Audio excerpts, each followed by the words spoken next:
historicising that part of the conversation, which would be around, say, what about a term like modernism? So, there's Frank Stella's show just down the road, there's a Richter show I think last week, there's a Sasnow show, there's a lot of painting around on a sort of time-out level. And there's the show that Dan Sturgis is curating in Tyson also, and it's called Indisciplined Painting, which seems to propose a sort of continuity of modernism, and has people like Thomas Abs in it.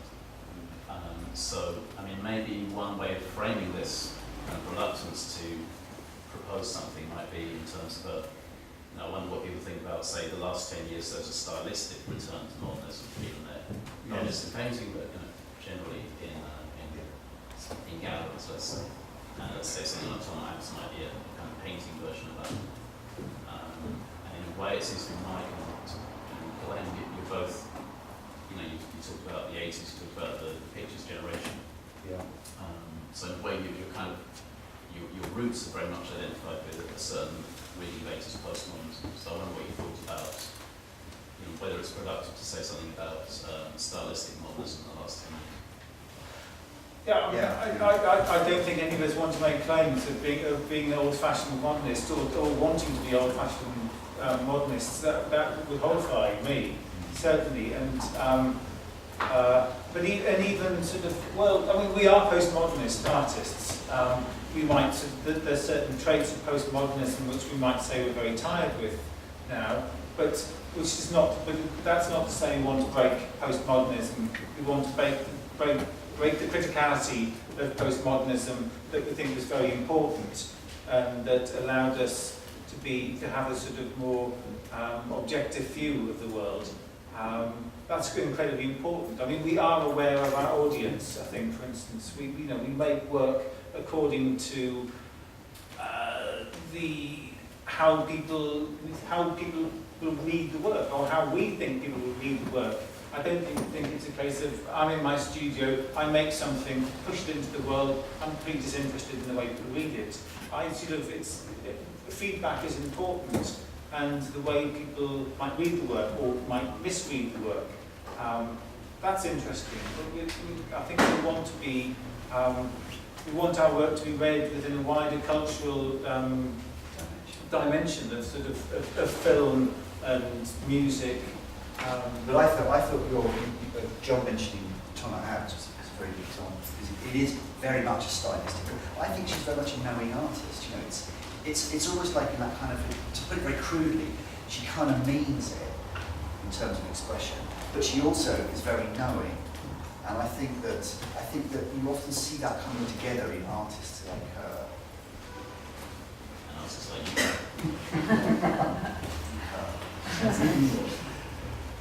I think it's sort of like in Thomas' paintings, there is certainly a sense of the screen. There's a sense in which the brush mark is not a genuine brush mark, in which there seems elements of photography going on in her work, elements of printing going on. She's referencing these things which kind of wouldn't really fit it in with modernism in the 1950s and 60s.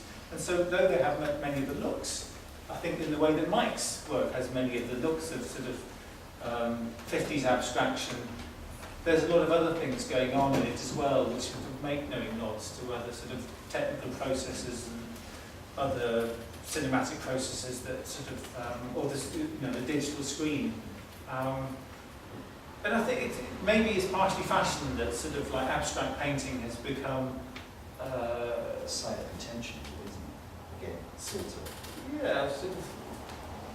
But I don't know if fashion's a bad thing all the time, as long as you don't pay too much attention to it. It sort of maybe keeps everything alive.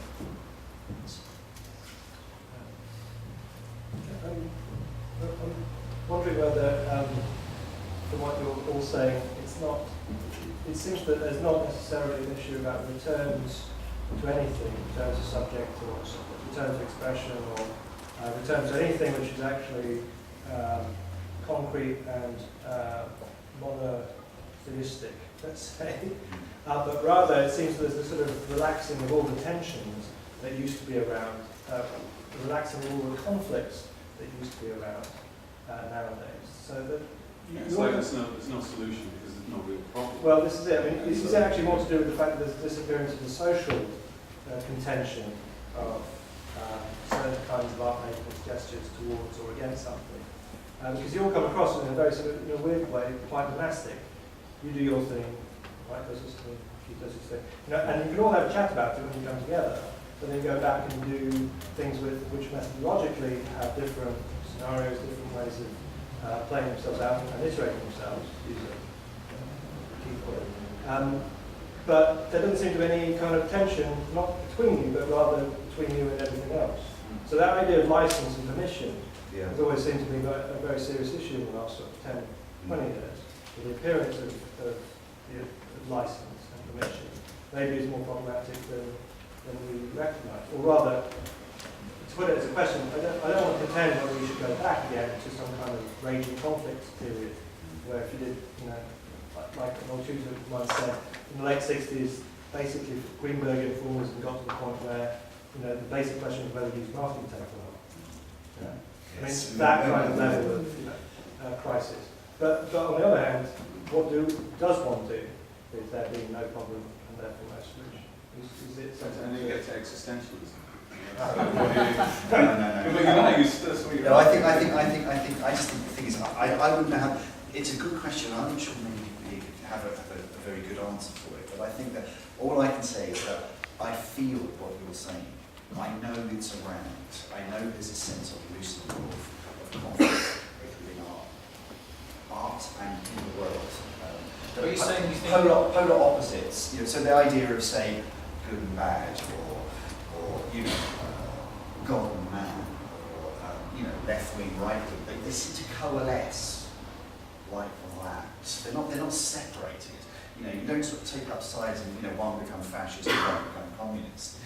I feel that, but I don't know how to express it other than doing it with lots of overlaying in the paintings. And would you say that your work is outside of politics, outside of current politics? Does it have nothing to do with it? No, that's not talking about that at all.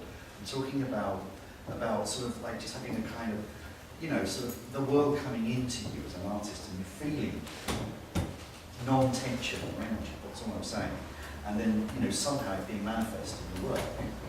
So that you know, really, there's no centre in that painting, for example. And I don't want a centre in the painting. I don't want like a correct perspective. There are multiple perspectives. So I'm saying that's the way that the world seems to me to be at the moment, in relation to your question. That's the only way I can answer the question. I mean, 20 years ago, I think we'd be discussing the non-centeredness of your painting in relation to feminism. And so, but now it's sort of like people don't expect sort of these sort of big masculine paintings as, and so you know, cultural politics do come into it. I'm not saying they don't. I'm not saying they don't, but I just don't. I think what you're talking about are agendas that are very particular. There's a lot of critical thinking at the moment around agendas that we're talking about, and I think that I think what's being said here is that the world of the polar, the polemic, is far more complex than before. Of course, politics is going into it, and of course you choose a side. You know, you also recognise that you don't become like a raging Marxist when you vote Labour, do you? I think you kind of, I just think it's kind of silly in a way that de Kooning's silly. He's trying to kind of throw. Are we a generation of artists that become sort of like middle of the road, that's sort of like pro-conservative with liberal Democrat painters? It seems to sound like a sad state to me. No, it's a positive state. I don't feel that there's this kind of malaise, at all. I feel that it's actually healthy. And the thing that I thought was dysfunctional was the idea that you could have all these grand narratives and critical, active critical voice through a painting in that way. You could be a critical person, you could have politics, you could imply that in your work, but it meant bad politics, weak politics and crap painting. So I don't think the problem's in the work, the problem's in the idea that you could have something other than it's like a softening to reality. And you said earlier, this could stop at a certain point. but it hasn't. And you come back to this perennial question of when is the rightness of a painting right? And it can be ugly, it can be beautiful, it can be political, it can be expressive, it can be all these different things. It can be anything you want it to be. And there's the question, that's why I mentioned existential, because you create your own meaning, you create your own parameters for the creation of a painting. And in that, there's very powerful politics. You know, what's the most... Does that go some way to answering your question? Yeah.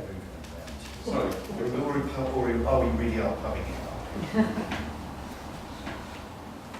so that's a great question. Any further questions? There's one here as well. Sorry, afterwards. Yeah. Yeah, just a much more basic question, it's not so highbrow at all. It's just the, do you, when you approach a blank canvas, do you have any sort of plan in mind, or does the layers kind of respond to what's coming forward? Do you sort of just feel your way as you go along? It's a good question. It's a good question.